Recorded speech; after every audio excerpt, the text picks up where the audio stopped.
Hey, what's up? Welcome back to Coffee and Current Events, and today I have another mapping update for you. We're going to be starting off on the BAKHMUT front as usual, where fighting has seriously intensified over the past few days. Within the past few days, Russian forces have made significant advances toward the Khromove road, and fierce combat has taken place as Russian forces attempted to storm the road. Well, just yesterday, reports came out suggesting that Russian forces had cut the Khromove road, blocking the road that supplies Ukrainian forces in BAKHMUT with potentially up to 60% of all the supplies they get. If that road remains blocked, the Ukrainian forces are practically trapped inside the city. In response, the Ukrainian forces seem to have launched a massive counterattack, and now the road went from being in Russian hands to being heavily contested. Ukrainian forces wisely chose to attack at that time. I said yesterday in our previous update that it was critical the Ukrainians were going to have to launch some kind of counteroffensive soon. Now, in my mind, I was thinking their massive spring offensive, but the weather in BAKHMUT is not permitting that, as they'll likely be running in BAKHMUT for the next 2 weeks. However, despite that, the Ukrainians did launch what seems to be an effective counterattack, and now the road is contested, meaning it can go either way. If the Ukrainians manage to drive the Russians off the Khromove road completely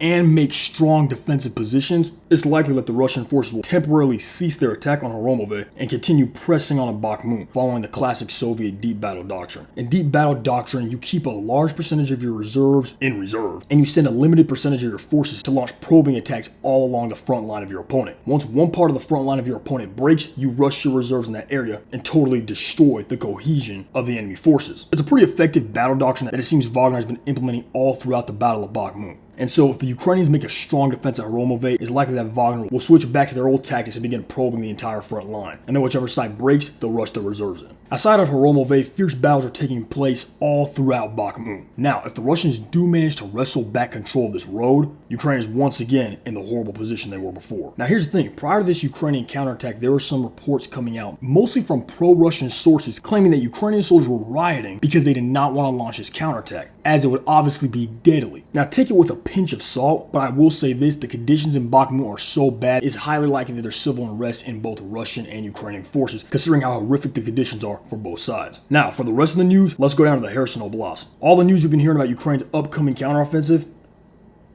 well, that news may be coming a reality. According to the Institute of the Study of War, Russian mil bloggers or military bloggers have provided geolocated footage and textual reports to confirm that Ukrainian forces have established positions on the left bank of the Kherson Oblast. Now, the Russian military bloggers don't know on what scale these military establishments on the left bank were made, and they don't know their intentions, but I'm pretty sure the Ukrainians are either staging for a counteroffensive or trying to divert the Russian attention to Kherson so they can launch the offensive somewhere else. But here's the thing, it doesn't take Sun Tzu to figure it out. If an enemy army is moving to your position in some form of secrecy, they probably don't have good intentions, and they probably mean to attack you. That's the reason they're moving toward your position. People have said Ukraine's not going to launch an amphibious assault across the Dnieper River. Well, that's what people thought about Douglas MacArthur's infamous landing at Incheon. I mean, the very fact that it seems insane and it seems so dubious could give the enemy the exact reason to pull it off. So it's a possibility the Ukrainians are actually planning an attack on the left bank of Kherson across the Dnieper, or they could be pulling a trick, like they do with their Kharkiv counteroffensive. They could be trying to divert Russian attention so they can launch an offensive down Zaporozhye or Donetsk. Because remember, Zaporozhye is not the only option for Ukrainian forces to cut the Russians off and get to Crimea. Let me explain. If you zoom into Donetsk right here, if Ukrainian forces were to launch a counterattack near Volodar and push through Volodar to Volnovka and down to Mariupol, they would break the Russian forces in southwestern Donetsk. That would cause the Russian forces in Zaporozhye and eastern Donetsk to be cut off. And if the Ukrainians sweep through Zaporozhye could end up being liberated, push on to Kherson, and, well, Crimea is in their grasp at that point. Frankly, I think the Ukrainians are trying to launch an offensive across the Dnieper River. Because you gotta remember, this offensive is likely going to be the biggest one Ukraine has ever done. We're talking about possibly up to 400,000 Ukrainian soldiers involved in this offensive. There's Wagner sources suggesting up to 400,000. Some people are saying 200,000. It doesn't matter. There's going to be tens of thousands of Ukrainian soldiers on this offensive. They don't have to go in one spot. For example, they could launch a three-pronged offensive. One in Luhansk, one in Kherson, one in Zaporozhye, and one through BAKHMUT. That's a legitimate possibility if you have hundreds of thousands of troops at your disposal. If you want to get more daily updates like this about the Ukraine war and the latest updates on the battles and advances from both sides, be sure to subscribe to Coffee and Current Events, that way you're not missing out on any update we have coming at you guys. Stay tuned for more content, share this video with a friend, God bless you, and I'll catch you next time.